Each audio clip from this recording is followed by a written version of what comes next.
Oi, alunos! Bem-vindo para a aula da polarização de luz. Então, hoje a gente vai falar sobre a polarização. E da última aula vocês devem lembrar o que é a polarização, né? A luz é uma onda eletromagnética e o campo elétrico e o campo magnético oscilam perpendiculares à direção de propagação. E a direção dessa oscilação é a direção da polarização de luz. Aqui conseguimos ver o gráfico que vocês lembram da última vez. A direção de luz seria isso aqui, a direção de propagação. O campo elétrico oscila em uma direção, o campo magnético oscila na direção perpendicular. Uma onda eletromagnética consiste, então, de uma componente do campo elétrico e de uma componente do campo magnético, perpendicular da direção de propagação e da direção de campo elétrico. A última vez a gente mostrou que essas duas componentes oscilam em fase. Significa E e B. Quando E é maximal, B também é maximal. Quando E é zero, B é zero. A amplitude de B é menor por um fator de velocidade de luz do que a amplitude do campo elétrico. Por causa disso, a gente foca geralmente na componente elétrico quando a gente descreve tudo. Obviamente, o campo magnético sempre está presente. Isso significa que, teoricamente, a gente pode também sempre descrever o campo magnético. Mas como o campo elétrico e o campo magnético são casados nessa maneira especial, a gente não precisa descrever o campo magnético. Ok, vamos então começar com a física aqui. Então, imagina que você tem uma onda eletromagnética andando na direção Z. Significa que essa onda anda na nossa direção. Isso aqui seria uma seta que vai para a sua direção, né? Se isso é a direção Z, você pode descrever completamente o campo elétrico em termos de X e em termos de Y. Ok? Com X e Y sendo os vetores perpendiculares. Significa isso aqui seria X e isso aqui seria Y. Ok? Então, se você olha agora, a gente tem Z. Z seria a direção da propagação. K é o nosso número de onda. Ômega seria a frequência angular. T seria o tempo. E delta seria a diferença de fase entre a componente X e a componente Y. Então, o que significa isso? Bem simples. Vamos imaginar agora que a luz vai para vocês, ok? E isso aqui é o plano X, Y. Agora imagina primeiro que os dois eixos, por exemplo, têm o mesmo valor. E delta seria igual a zero. Nesse caso, quando x está no máximo, vamos dizer que isso é x0, y também está no máximo. Vamos dizer que isso aqui é y0.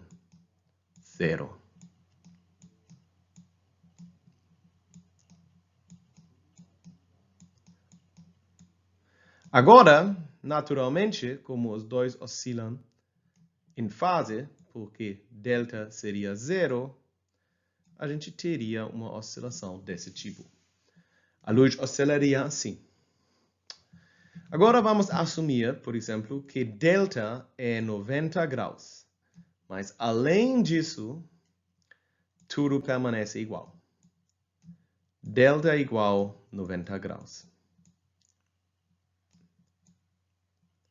E agora, vocês podem assumir que, como delta é 90 graus, quando E0x é no ponto máximo, EY seria zero. Mas quando EY seria no ponto máximo, EX seria zero. Também nos negativos. Significa que, nesse caso, a luz seria circularmente polarizado. E agora, dependendo se delta é 90 graus ou que seria, obviamente, igual a 270 graus, essa luz pode ser polarizada para lá ou para lá. Isso se chama luz circularmente polarizada. Podemos continuar, né? Por exemplo, a gente poderia ter uma polarização desse tipo. Isso seria possível também. Agora não vamos entrar como fazer isso, mas variando o nosso delta e os nossos E0x e E0y, é óbvio que a gente poderia descrever qualquer tipo de polarização, que não necessariamente tem que ser linear ou alguma coisa desse tipo. Pode ser circular ou elíptica. E olhamos aqui o que a gente tem aqui. Aqui temos esses termos KZ. E esses termos são extremamente interessantes. Por quê? Então vamos dar uma olhada. Mas primeiro eu quero que vocês fiquem conscientes que a onda propaga, nesse caso, na direção Z. Uma versão mais geral dessa onda seria que o campo E é algum vetor de amplitude E0 vezes cosseno ômega t menos KR. Isso aqui. Nesse caso, K seria um vetor Kx vezes a vetor da unidade x mais Ky vezes vetor da unidade y, mais Kz, vetor da unidade z. E0 dá a amplitude da onda. Significa o quadrado da intensidade. Esse valor aqui, obviamente, tem algo a ver com a estrutura da luz mais fundamental, mas o que é muito importante aqui, da amplitude da onda. E assim, o quadrado da intensidade. Então, quando você tem luz visível, por exemplo, esse termo aqui, em frente do seu cosseno, vai determinar a intensidade da luz. Ômega seria da frequência, isso é a frequência angular, mas ela só é diferente por um fator 2π da frequência. Então, ômega dá a cor no visível, né? Se você não tem luz visível, dá a sua frequência específica para você conseguir mandar informações, eu não sei o que. Agora, sabemos que no vácuo, sem dispersão, ômega sobre K é exatamente a velocidade de luz. E em matéria, K seria K, que sempre é sempre esses vetores, então o módulo de K é sempre a raiz de Kx quadrada mais Ky quadrada mais Kz quadrada. E isso pode mudar, efetivamente mudando a velocidade de luz aqui. Então, K, em certos materiais, pode ser mais alta do que no vácuo. Não pode ser mais baixa, porque nada pode andar mais rápido do que a luz. Mas K pode ser mais alta. Então, isso basicamente são as informações incluídas nessa fórmula aqui sobre a realidade. a realidade da luz, da onda eletromagnética. K, de novo, dá também a direção da propagação de luz. Vocês lembram quando a gente escreveu Z, em vez do vetor R aqui, o K basicamente foi multiplicado. K vezes R, o produto escalar, vira maximal quando eles são em paralelo. Então, K dá a nossa direção de propagação também. Então, vamos dar uma olhada nesse termo KR com um pouco mais amor. O que significa esse termo K vezes R? E para mostrar o que significa, na verdade, a gente vai assumir que a gente tem agora trabalho só em duas dimensões, com dimensões Y e X, e a gente tem luz que propaga dentro dessas duas dimensões. E é bem fácil extrapolar para a realidade, que obviamente tem três dimensões. Aqui vocês conseguem ver agora um vetor K. Né? Isso agora é o vetor de onda, não é mais o número de onda. Isso seria algum vetor K arbitrária, mas esse K é algo típico para a onda eletromagnética que a gente estuda nesse exemplo. Agora você pode imaginar que tem também um vetor R, que seria esse aqui. Então, a gente tem um interesse no produto de K vezes R, e vocês sabem como calcular esse produto K vezes R, porque vocês sabem como fazer a multiplicação escalar de vetores, ou pelo menos vocês devem saber. Isso funciona geralmente assim: K vezes R é igual ao módulo de K vezes o módulo de R vezes o cosseno de θ, quando θ é o ângulo entre esses dois vetores. Ok, isso significa agora, como aqui temos o cosseno de zero, quando o cosseno de 0 é 1, ele é maximal quando eles são exatamente iguais. Então, se vocês imaginam que R é nessa direção, vai ser maximal, ok? Mas não, e quando é nessa direção, vai ser um pouco menor, ok? Agora, K vezes R tem que ser constante numa linha. Porque se você aumenta R, você aumenta também θ, significa você baixa o cosseno de θ. Então você sabe que deve existir uma linha em qual R, K vezes R, sempre tem o mesmo produto. E na verdade, se vocês sabem um pouco do cosseno e como funciona ele, vocês já sabem que isso deve ser uma linha. Então, existe uma linha perpendicular a vetor de K, em qual todas as R's dão o mesmo valor, dão uma constante. Agora, como sabemos isso, podemos simplesmente assumir que esse valor de K vezes R é exatamente zero. Isso seria essa linha aqui. Então, você tem uma linha perpendicular do seu vetor K, onde que K vezes R é igual a zero. Logicamente, deve ter uma outra linha onde esse produto tem que ser exatamente 2π. Agora, como antes, você pode continuar com esse jogo. Obviamente, também deve existir uma reta perpendicular ao seu vetor, do seu vetor K, onde que o produto de K vezes R é 4π. E assim continua. Ok, 2π, quadrupé, obviamente, no círculo é a mesma coisa.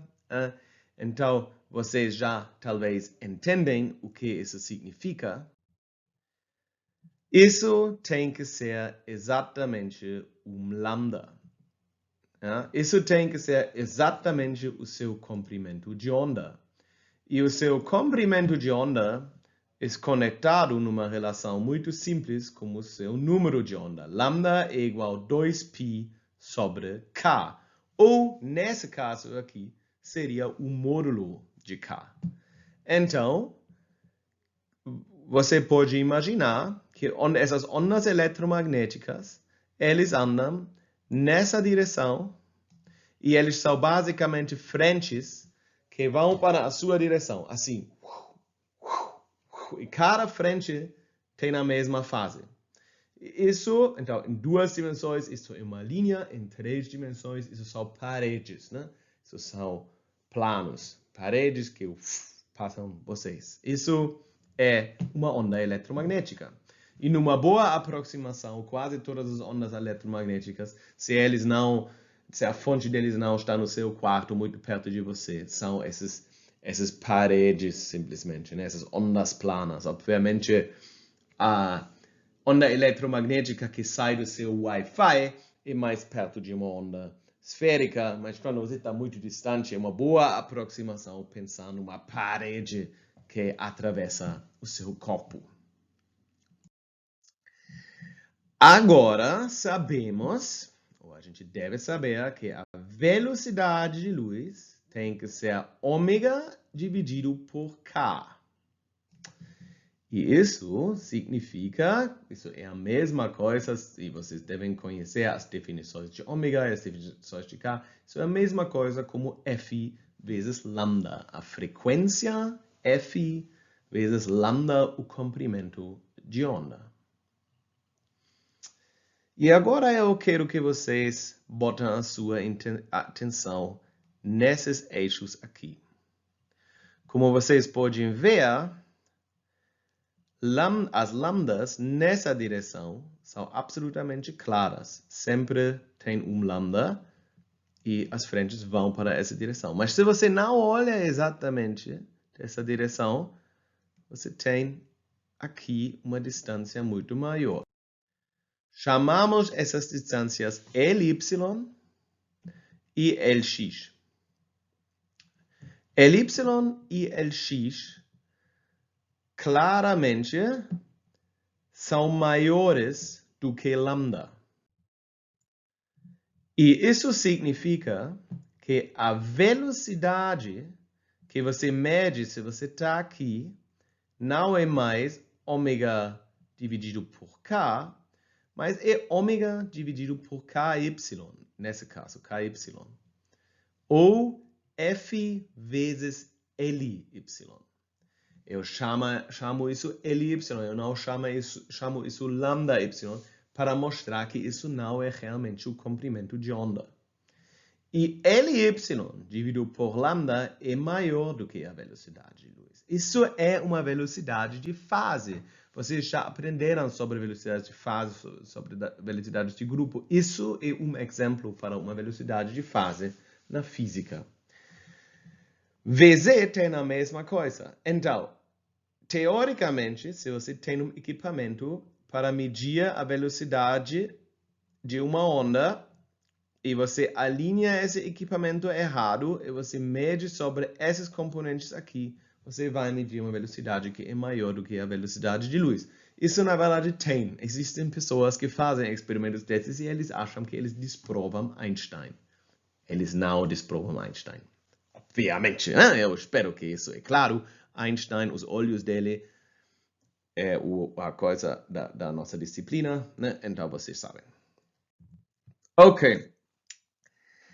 Essa polarização, então você tem que imaginar se você tem uma antena, você tem uma antena que simplesmente é uma linha, e não como aqui. Isso aqui é uma antena mais real que a gente usa, porque se você tivesse uma antena assim, e uma onda eletromagnética chega aqui,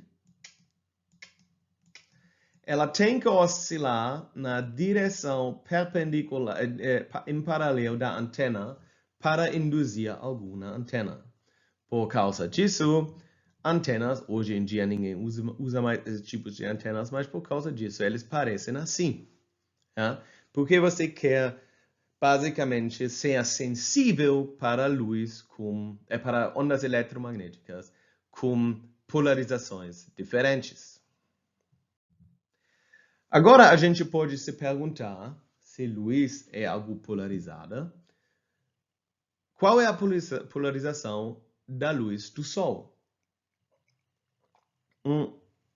Obviamente, o Sol é a coisa que dá mais luz para a nossa vida. Hoje em dia a gente tem muita energia elétrica, mas tradicionalmente quase toda a luz foi indiretamente do Sol. E até hoje né? Se você anda num dia lindo no Rio de Janeiro, você vai ter muita luz por causa do Sol. À noite você vai ter pouca luz por causa das lâmpadas e um pouco da lua. Ok, então, vamos agora dizer a polarização da luz do Sol é assim, ou é assim, ou é luz elipticamente polarizada, ou é luz assim, polarizada. Isso devem ser elipses, mas não são. Mas vocês entendem. A resposta é que todas as direções da polarização são presentes na luz que sai diretamente do Sol. Isso não é o caso para a luz do céu. O céu é luz do Sol que já é espalhado de uma certa maneira. E a gente vai tratar esse tópico em breve. Mas você pode polarizar a luz, e para isso tem polarizadores. Isso aqui é um polarizador que vocês podem ver nessa imagem. E vocês vão aprender por quê, mas pelo momento só para vocês prestem um pouco atenção. Nessa polarizador a luz está um pouco mais escura, obviamente, porque não toda a luz passa, só luz com uma certa polarização. E também vocês conseguem ver que tem diferenças muito grandes o contraste é maior. Isso é porque a luz do céu é parcialmente polarizada e a luz refletida da água também. E por causa disso você consegue melhor ver as estruturas. Então, um polarizador polariza luz não polarizada. Então, vamos rapidinho, superficialmente, entrar no polarizador. No polarizador, você tem luz imagina você tem uma certa direção de polarização. Então, passa o polarizador sempre tem um certo ângulo em comparação, como, por exemplo, aqui ele está para cima, isso aqui está para lá. Então, a diferença entre os dois ângulos aqui vai te dar a intensidade da luz que passou. E, na verdade, o que passa, o que determina isso é a amplitude, né? Isso seria a amplitude. Então, a projeção da amplitude para o eixo Y te daria amplitude aqui, mas a intensidade é o quadrado da amplitude. Isso significa que a intensidade é proporcional a cosseno quadrado do ângulo entre os dois.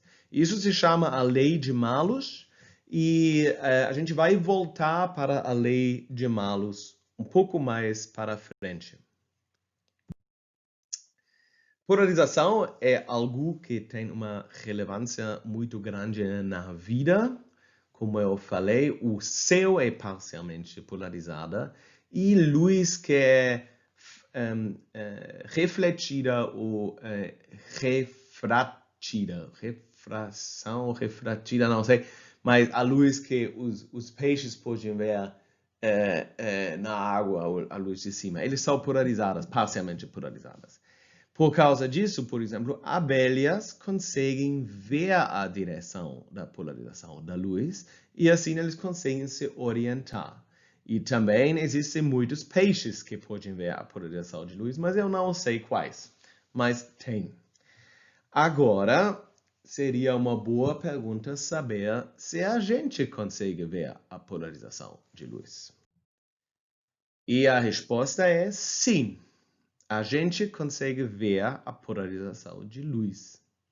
Mas a gente não precisa ver a polarização de luz. Vocês não usam a polarização de luz para se orientar. O olho humano pode ver cores e contrastes muito bem. E a gente tem um espectro razoavelmente grande de frequências que a gente pode ver como o nosso olho, e esse espectro é em volta da intensidade máxima da luz do sol. Então, o nosso olho funciona extremamente bem para ver coisas. E como a gente tem tantos sensos bons, a gente não precisa mais ver a polarização de luz. Mas alguma versão mais primitiva do ser humano precisava sim. Muitos milhões de anos atrás, algum cara precisava a polarização de luz para se orientar. E por causa disso, a gente ainda tem a capacidade de ver a polarização de luz. Só que a gente não usa, e por causa disso o nosso cérebro deleta essa informação, porque não é uma informação que serve para nada. Mas quando vocês olham para o seu computador, vocês conseguem ver a polarização de luz. Só que o seu cérebro deleta essa informação. Então, uma pergunta óbvia é como a gente pode ver essa polarização de luz. Normalmente, eu mostro para os estudantes, numa aula de presença, como é possível ver o pincel de Heidinger. Heidinger's brush. Essa imagem aqui é provavelmente muito difícil para ver no YouTube. Mas aqui tem uma estrutura, uma coisa azul, outra coisa azul e uma coisa amarela no meio. E isso é algo que vocês conseguem ver. E a orientação desse objeto aqui dá a polarização de luz. Então, se a luz é orientada nessa maneira, isso é a orientação certa para esse objeto. Mas se é 90 graus diferente, esse objeto aqui mudaria a orientação. Normalmente, vocês só podem ver a luz não polarizada, e por causa disso vocês ainda conseguem ver esse pontinho, mas ele é só azul com amarelo, nada com muita estrutura. Para ver esse objeto e para ver a polarização de luz, vocês precisam treinar isso. E isso não é tão fácil. Na verdade é fácil, mas não é tão fácil se vocês não têm o equipamento certo. Uma possibilidade de ver o pincel de Heidinger é com folha polarizadora em cima de uma folha branca. E treinar isso. Vocês conseguem ver online como treinar. Eu não preciso explicar isso aqui para vocês, porque esse curso é online, a gente está no modo remoto, e isso aqui é suficiente para vocês conseguirem usar Google para aprender como ver o pincel de Heidinger. A única coisa que eu gostaria de mais falar sobre isso, não, duas coisas. Uma é vale a pena treinar isso, porque assim vocês conseguem ver a luz polarizada no céu, e isso é muito legal. E a segunda razão, porque faz muito sentido treinar isso, a segunda coisa que eu quero falar é a história do Heidinger. Heidinger era um mineralogista, e mineralogistas são algo que não é tão diferente do que a gente, né? Eles eram os primeiros cientistas de materiais, se você quer. Se você pode dizer assim. E ele estudou, embaixo de um microscópio, certos cristais que polarizam a luz. Ele estava olhando assim, e tornando os cristais, e assim ele começou a ver pincel de Heidinger. E ele falou, agora eu consigo ver no céu todas essas estruturas. E todo mundo riu, obviamente todo mundo achou ele maluco, mas isso funciona, vocês conseguem ver também o pincel de Heidinger.